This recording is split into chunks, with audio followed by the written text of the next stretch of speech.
if these things that we're experiencing are the natural progression of what happens when you do seed life on planet, or you do accelerate biological life. You do have some sort of a genetic intervention where you take this thing that it has emerging intelligence and you accelerate it.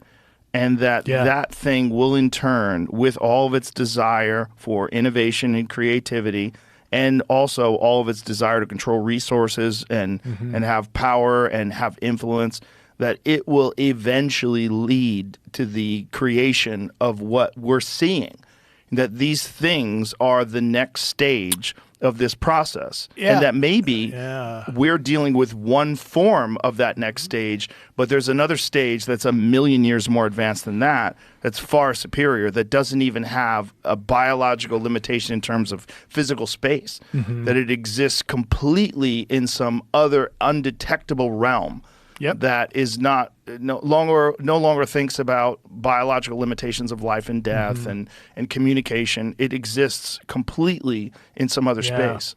That's what these things are. And that I always wonder, when there's a crash or when there's a body or when there's a this and that, like, and people saying, well, why, if they're so advanced, why are they crashing? Well, hold on. Which version are we looking at? We're not saying there's one thing that's visiting us. If there's one thing that's visiting us and we know where this one thing is, we could say, oh, well, that thing, it deals with a completely different solar system that's not as vulnerable. It doesn't have asteroid clouds. It doesn't have all these different things where it's like, it doesn't have a planet that has super volcanoes. Maybe life evolved in a more stable environment and it allowed it to get to a far greater technological level, but not the ultimate. Yeah, we might be testing the extent of their adaptability. And like I said, are they crashing by accident? Right. Mission failure? Or on purpose? Right. Well, just think about communication. Communication used to be you had to get in front of someone and you had to talk to them. So you had to know their language. You had to either nonverbal or verbal communication. You had to figure out a way to say things to them. Yeah. That's no longer the case. Obviously, with this new Android operating system, it translates. But also, the fact that you could have a fucking FaceTime call with someone in Japan right now and you instantaneously can communicate back and forth, which is insane. Yeah, that's a vast distance, but for us, it's like stupid. It's like easy. Vast distance and We're instantaneous. Tunneling. Yeah. That's like Pong. You know, that's Morse code. That's like, it's very primitive in terms of what if you physically can be in these places instantaneous? Yeah.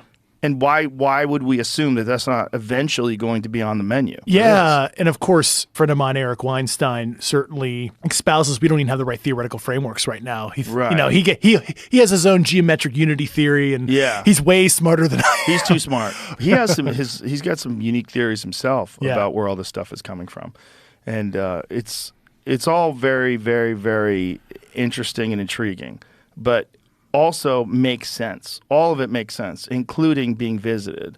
You know, I had this conversation with Neil deGrasse Tyson. He's like, why would they be interested in us? I'm like, what the fuck are you talking about? We're super interested. Yeah.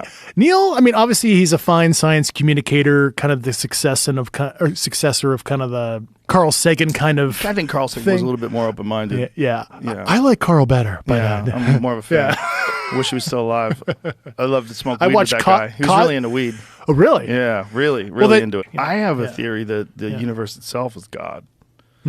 I think that's like what I was talking about with the multidimensional creator creating universes. Yeah, I think we have a very limited idea of when we say God. When God created the heavens, and like, right.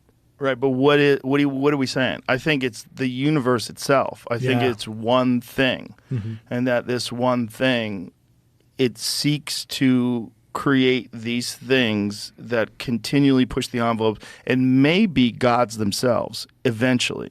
I think if you extrapolate from our ability versus the ability of an amoeba and you continue to move that along, what does that do? Well, it's going to be able to create universes. There's already been like theoretical papers that have been written about the creation of other things like black holes, other things like a universe. So what is involved in the creation of a universe? What is involved in the Big Bang? Can that be replicated? Well, not now, but if AI becomes sentient and AI eventually makes far greater versions of itself, if it keeps doing that, like what are the limits of its potential? Like, literally creates a simulated environment that's indiscernible. You can't tell the difference between that and regular life. Well, maybe because there is no difference.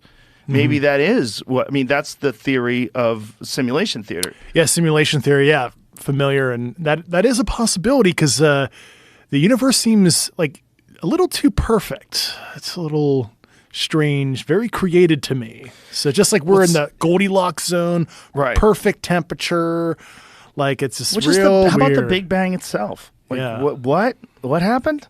Something smaller than the head of a pin for no known reason becomes everything? Yeah. Okay. And what's the universe expanding into? Right. It's like a quantum foam or whatever the heck the latest theory is that's like beyond me. And then it perhaps just retracts back down to that infinitely small thing and then expands again. Yeah. And that this is an endless cycle and that we're just so limited because of our biological limitations or our life and death is such a small little tiny blip. It's so minuscule in terms of just the overall known life of the universe. And then you have the James Webb telescope that's, there's people that question the actual length of time that occurred between the Big Bang and now, that maybe it might be far longer. And there's people like Brian Keating that say that's not correct. It's just a lack of understanding of what we understand currently about the creation of galaxies. And that these because I mean, obviously the length of the age of the universe keeps on getting older and older, and a lot of that's because of the Doppler shift, right? The red shift. As the galaxies are accelerating away, we can calculate what their origin point probably was and how long it took for them to speed up like that, right? So, and only based on our current understanding. Yes. Which is obviously at least fairly limited in terms of what its potential is. Well, yeah, like we still don't quite understand the origin of the moon. The moon is at the right location that causes solar and lunar eclipses. It's like the right apparent size to block out the sun. It's like super weird. Same thing with like Mars. We're not sure like what happened there, where Mars, had some probable life on it. Either a protoplanet hit it or there was some kind of impact that vaporized stuff, and like who knows? So, who knows? Yeah. And this is just this little tiny neighborhood that we're looking at.